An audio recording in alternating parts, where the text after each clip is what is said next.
எல்லாருக்கும் வணக்கம். இன்னைக்கு அனிதா குப்புசாமி யூடியூப் சேனல்ல உங்களை எல்லாம் சந்திக்கிறதுல ரொம்ப மகிழ்ச்சி.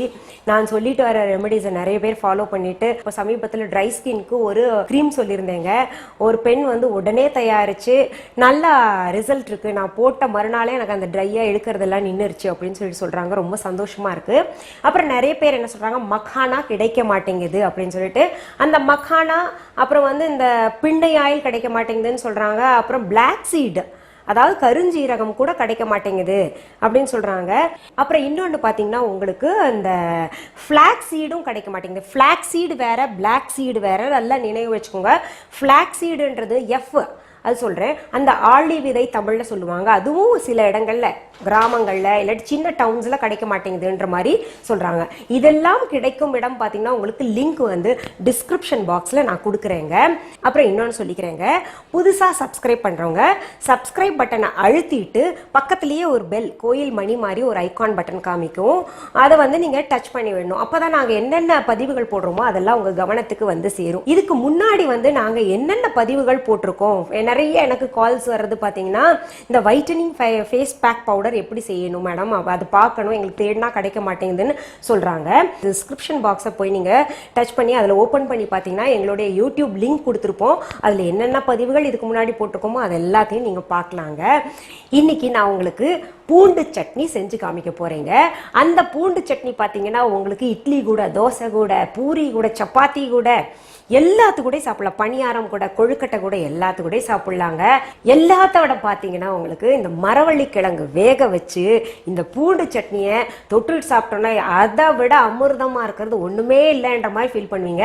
நம்ம சொல்லுவோம் மரவள்ளி கிழங்குன்னு சொல்லுவோம், மலையாளத்துல அதாவது கேரளால எல்லாம் கப்பக்கிழங்குன்னு சொல்லுவாங்க. அந்த கப்பக்கிழங்கை நல்லா வேக வச்சு அப்படியே வெடிச்சு அந்த பூ மாதிரி இருக்கும் பாருங்க, அதை இந்த பூண்டு சட்னி கூட வச்சு செஞ்சு சாப்பிட்டு பாருங்களேன். நீங்க அவ்வளோ டேஸ்டா இருக்குங்க. சரியான காம்பினேஷன் சொல்லலாம், கணவன் மனைவி மாதிரின்னு வச்சுக்கோங்களேன். அது மாதிரி தயிர் சாதத்து கூட தொட்டு சாப்பிட்டா கூட அவ்வளோ நல்லா இருக்கும், டேஸ்டா இருக்கும், கார சாரமா ரொம்ப நல்லா இருக்கும். குழந்தைங்களுக்கு பெரும்பாலும் அந்த பூண்டு சட்னி செஞ்சா ரொம்ப பிடிக்குதுங்க. எங்க வீட்டில் எல்லாரும் விரும்பி சாப்பிடுவாங்க. என்ன மேடம் இது பூண்டு சட்னி எங்களுக்கு செய்ய தெரியாதா அப்படின்னு நினைப்பீங்க. நீங்க செய்யறது வேற, இது பாருங்க நான் செய்யறது. சரி, அதற்கு தேவையான பொருட்கள் என்னென்னு பார்த்துடலாமா? பூண்டு பற்கள், அதாவது கார்லிக் 50, மிளகாய் வற்றல் 25, புளி அரை எலுமிச்சை அளவு, நல்லெண்ணெய் 4 டேபிள் ஸ்பூன், உப்பு தேவையான அளவு. இப்ப பாத்தீங்க, நீங்க உங்களுக்கு பூண்டு பல்லு 50 பல்லு தேவையா மேடம் அப்படின்னு நினைப்பீங்க. 50 பல்லு ஒரு வாரத்துக்கு சேர்த்து வச்சு சொல்லியிருக்கேங்க நானு. 50 பல்லு நம்ம சாப்பிட்றவா போறோம் அப்படியே ஒரு நாள்லயே. அதனால அது வச்சு சாப்பிட்றதுல இன்னும் சுவை நாளுக்கு நாள் டேஸ்டா கூடிட்டே போகுங்க. இப்போ இந்த வரமிளகா பாத்தீங்கன்னா, காஞ்ச மிளகா இருக்கு இல்லையா, இதுல இருக்கிற விதைகள் எல்லாம் நீக்கப்பட்டிருக்கு, எடுத்துட்டோம் நம்ம. இது வந்து ஒரு நிறத்தை கொடுக்கும்.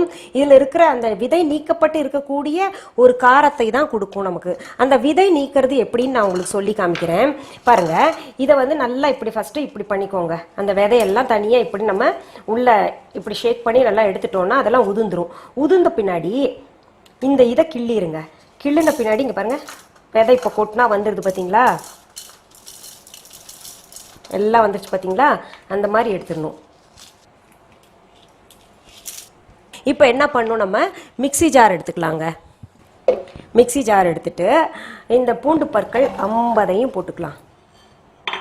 50ஐயும் போட்டு இந்த 15 காஞ்ச மிளகாயும் சேர்த்துக்கலாங்க.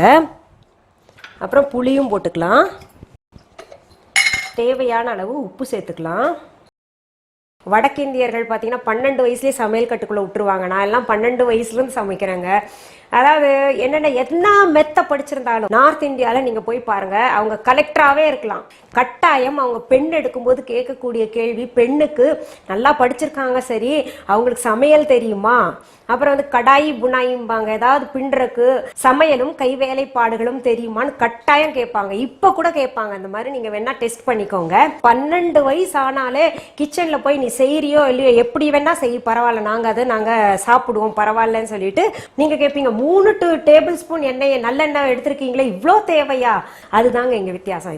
இந்த சட்னியை நான் சொல்ற மாதிரி நீங்க அரைச்சு சாப்பிட்டு பாருங்களேன், அப்படியே வெண்ணெய் சாப்பிடுற மாதிரி இருக்குங்க. இதுல பொதுவாகவே எல்லாரும் தண்ணி ஊத்தி அரைப்பாங்க இல்லையா, அந்த மாதிரி இல்லாம இந்த நல்லெண்ணெய் கொஞ்சம் கொஞ்சமா சேர்த்து, கொஞ்சம் கொஞ்சமா இப்போ கொஞ்சம் ஊத்தி ஃபர்ஸ்ட் அரைச்சிடணுங்க. அப்புறம் கொஞ்சம் கொஞ்சமா ஊத்தி நம்ம அரைக்கணும். பாருங்க, இப்போ அரைச்சு காமிக்கிறேன். தண்ணி கட்டாயம் சேர்க்காதீங்க, நல்லெண்ணெயில தான் அரைக்கணும். இப்போ நம்ம அரைச்சதை பார்க்கலாங்களா? பாருங்க எவ்வளோ வெண்ணெய் மாதிரி இருக்குல்ல. இது நீங்கள் சாப்பிட்டு தான் பாருங்களேன், அவ்வளோ பிரமாதமாக இருக்கும். துளி கூட தண்ணி சேர்க்கக்கூடாதுங்க அரைக்கும் போது, ரொம்ப முக்கியம் அதுதான். உங்களுக்கு வெண்ணெய் நல்லெண்ணெய் வேணால் சேர்த்துக்கலாம், இவ்வளோ வெண்ணெய்.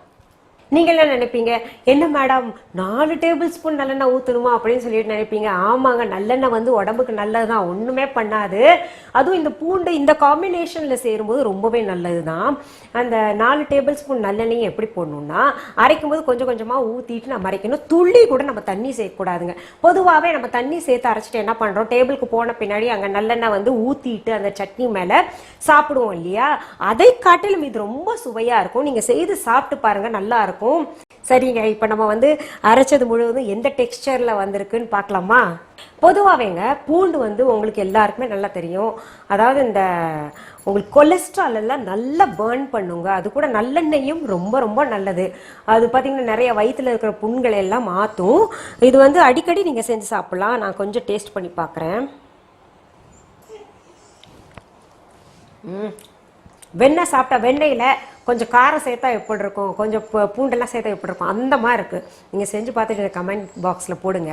சரி, இந்த மெத்தடை யார் கண்டுபிடிச்சால்றீங்க, இதை கண்டுபிடித்தவர் யார் அப்படின்னு பார்த்தீங்கன்னா மிஸ்டர் புஷ்பவனம் குப்புசாமி, என் வீட்டுக்காரருங்க.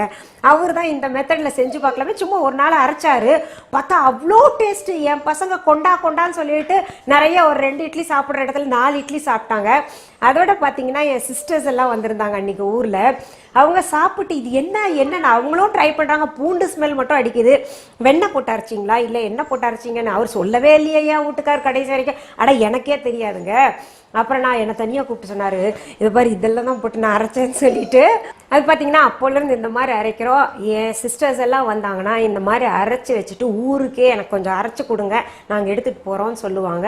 அந்த மாதிரி பின்ன போக அவங்களுக்கும் சொல்லி கொடுத்துட்டேன் இந்த மாதிரி தான் செய்யணும்னு சொல்லிட்டு. நீங்களாம் நினைப்பீங்கன்னா உங்கள் வீட்டுக்காரர் கூட சமைப்பாரானா, என்னங்க தப்பு, நம்ம இங்கே தாங்க சொல்கிறேன். மேல்நாடுகளில் பார்த்தீங்கன்னா எவ்வளோ பெரிய மல்டி மில்லியனராக இருந்தால் கூட ஆண்கள் வந்து கோட் சூட் போட்டு கூட கிச்சனுக்கு போகிறாங்க. அதனால ஆண்களும் சமைக்கிறதுல தப்பு இல்லை. என் கணவர் பார்த்தீங்கன்னா எனக்கு உடம்பு சரியில்லைன்னா அவர் தான் எனக்கு எல்லாமே செஞ்சு தருவார். இந்த மாதிரி நானும் என் கணவரும் மாற்றி சமைப்போங்க. காலையில் பார்த்தீங்கன்னா நான் சமைக்கும் போது காய்கறி எல்லாம் நறுக்கி கொடுப்பார். இது போன்றதான். இந்த மாதிரி ஒருத்தருக்கு ஒருத்தர் புரிஞ்சுட்டு அனுசரிச்சுட்டு போகணும் இல்லையா? சரி, மீண்டும் உங்களை சந்திக்கலாம். எப்படி இருந்ததுன்னு கமெண்ட்ஸ் நீங்க போடுங்க, பார்க்கலாமா? நன்றி, வணக்கம். அன்பான வாடிக்கையாளர்களே, உங்கள் விஹா ஸ்டோரில் பூஜை பொருட்கள், சிலைகள், ராசிக்கற்கள், வாஸ்து பொருட்கள், விதைகள், பாரம்பரிய அரிசி வகைகள், சிறுதானியங்கள், ஆர்கானிக் பொருட்கள், மூலிகை எண்ணெய், மளிகை பொருட்கள், மரச்செக்கு எண்ணெய், மரப்பொருட்கள், வெள்ளி ஆபரணங்கள், கிஃப்ட் ஆர்டிகல்ஸ், காட்டன் மற்றும் பட்டு புடவைகள், காட்டன் சுடிதார்கள், பட்டு பாவாடை, குழந்தைகளுக்கான விளையாட்டு பொருட்கள், ஹை குவாலிட்டி இமிடேஷன் நகைகள், வீட்டு உபயோக பொருட்கள், ஜூட் பேக்ஸ், ஹேண்ட்மேட் சோப்ஸ், அழகு சாதன பொருட்கள், சிறுதானிய பிஸ்கெட்டுகள், ஹோம் அப்ளையன்சஸ், இன்னும் பற்பல பொருட்கள் விற்பனைக்குள்ளது. விஹா ப்ராடக்ட்களை நீங்கள் வாங்க விரும்பினால் அது எங்களுடைய viha.online வெப்சைட் மற்றும் சென்னை ராஜா அண்ணாமலைபுரத்தில் உள்ள எங்கள் விஹா ஸ்டோரில் மட்டுமே கிடைக்கும் என்பதை தெரிவித்துக் கொள்கிறோம். வேறு எந்த ஆன்லைன் வெப்சைட்களிலும் விஹா ப்ராடக்ட்கள் விற்பனைக்கு கிடையாது என்பதை நீங்கள் கவனத்தில் கொள்ள வேண்டும். எங்கள் விஹா ஸ்டோரின் விலாசத்தை கண்டறிய கூகுள் மேப்ஸில் விஹா ஸ்டோர் என்று டைப் செய்தால் வழியை கண்டறியலாம். www.viha.online வெப்சைட்டிலும் விஹா ஸ்டோரின் அட்ரஸ் உள்ளது.